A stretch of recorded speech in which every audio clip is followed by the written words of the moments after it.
Today we have a special episode. Victor Herrera of the Legacy Maker Sports Network will be previewing the Stanley Cup Finals between the Tampa Bay Lightning and the Colorado Avalanche. Also, the Live Tour versus the PGA games. Now, let's head over to the interview with me and Victor Herrera of the Legacy Maker Sports Network. Let's talk about who do you think will win this series. Who do you think will win this series between these two great teams? I think Tampa Bay wins, and I picked them to win in 6. The injuries to the Colorado team, especially at goalie with Darcy Kemper, very questionable as to even if he's going to play.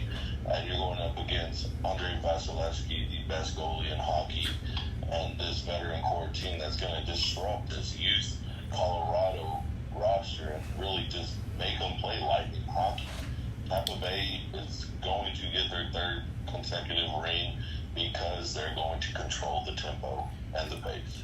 Well, Victor, let's talk about this. I feel like in Game 2, when the Rangers had and I mentioned this in our group chat, when the Rangers had an empty net, it was about 5-6 minutes to go. They were up 3-1, but that seemed like when the Lightning got their mojo, when they were starting to actually play better hockey. What do you think that moment meant for them, and do you think that was the beginning of their run?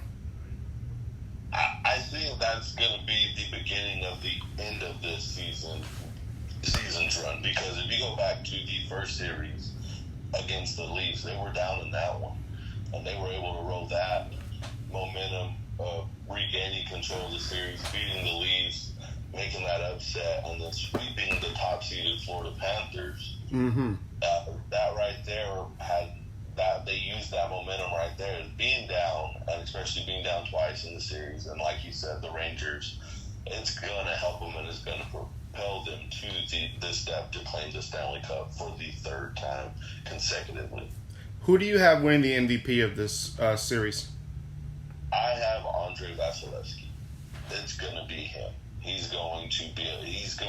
Don't be surprised if you see him pitch a shutout or 2 or 3. He is on fire, and he's a big reason why they're where they are right now. Yeah, they're going to continue to ride him for as long as he can do it. Yeah, just ask the New York Rangers, who are sitting at home right now, and Madison Square Garden is silent because of him. Let's go real quick to golf. Let's talk about the we call it the Live Tour against the PGA Tour. Do you think that this is going to hurt the PGA, or do you think in the long term it's going to help the PGA? I think it's going to be up to the PGA on what it does. I think if the PGA notices that we need to change things to better protect and better serve our players here on tour, then it could be great for them. They would have some competition. They just won't be them powerhouses anymore in the game of golf. But if they choose a route, which it kind of seems like they're choosing right now, which eventually is going to end up in the courts, and it's going to be in favor of the Live Tour. I mean, these players have that right to do as they please, especially when they're given granted access to play other tours, but just not this one. It's not a good face for the PGA as of now. But like I said, it's going to be up to how they want to do it. It's going to be if it's going to be good for them or not. Well, let me ask you over this extra point, Drew, because I didn't think about this before, but now it came to mind as we were talking.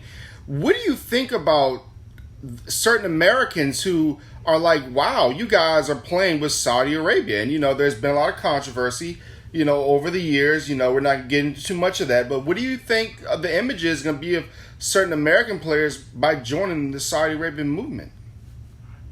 I think it was pretty summed up pretty well in the Graham McDowell interview. Yes, he's not an American, but he was asked about all the controversy. And it's basically, if you went around, if them as golfers went around to every country they played golf in trying to solve crisis, they wouldn't play golf. They couldn't.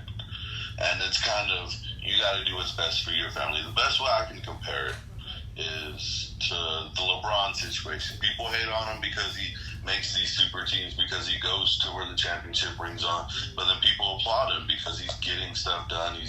And then like players that go get these big contracts, go get the money. Well, why can't we be that way with golfers?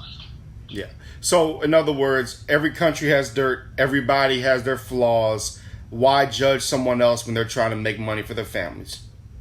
Absolutely, and I would say the biggest thing is they're not just playing in Saudi Arabia. Like the first event was in London. They're coming to Boston. They're coming to Portland. They're going to Miami. They're experiencing this live tour all across the world, and that's only going to grow the game. Yeah. And the reason I wanted to bring that up, Victor, is because sometimes I think there could be some ignorance when it comes to certain things, and I just feel that by you saying that just lets people know, hey, this is not just a Saudi Arabian thing. This is around the world. So I just thought I would make that point so we could let the viewing audience know. Well, as we wrap up this topic, let everybody know what you do. I mean, you do some great work, golf work, hockey work for the Legacy Maker Sports Network. You have a lot of great shows. Plug them. Let everybody know what you do. Yes, we'll be having a show this week for the 3-Putt Golf Show, as we will be providing a preview on the U.S. Open this week. It is the third major. Next is going to be the Open, but it's the third major of the year.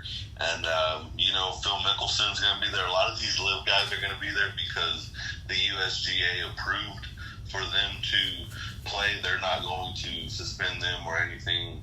They've earned their ticket there. They're going to play. So it's interesting to see these guys kind of come face to face after the weekend of smack talking after the first live event. But we'll be having that coming out tomorrow at some time.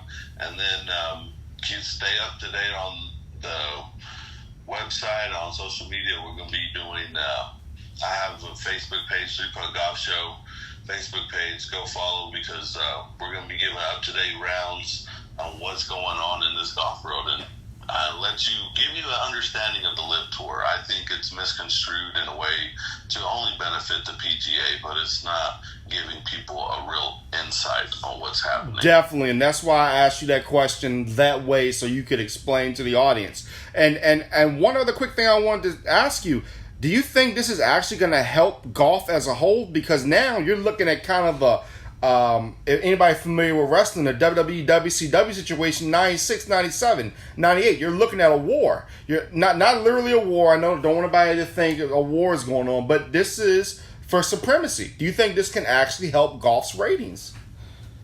I do believe so. It's kind of giving me almost the Brooks Koepka and the Bryson DeChambeau vibe. Like, that helped golf. Golf was on TV Tuesday night when nothing's going on. Yeah. Because people wanted to see what the drama's about. And I honestly feel if the PGA does the right thing and take a step back and look at the way they structure the paying and the support for the players and making more of an impact to where making the players feel appreciated, then it'll grow the game of golf all around the world. Everybody will win. Yeah. Well, ladies and gentlemen, that was Mr. Victor Herrera of the Legacy Maker Sports Network. Thank you very much for joining us tonight on our show, and we will talk to you next time, sir. All right. Well, thank you for having me. I will be previewing the NBA Finals tomorrow at 7 p.m., and I'll look back at Game 5, as well as some other little topics here and there. In my quick opinion, I have the Colorado Avalanche in six games. I think this will be one of the greater Stanley Cup finals we've ever seen, especially if it goes 7. But I think the Avalanche will take it in 6 games.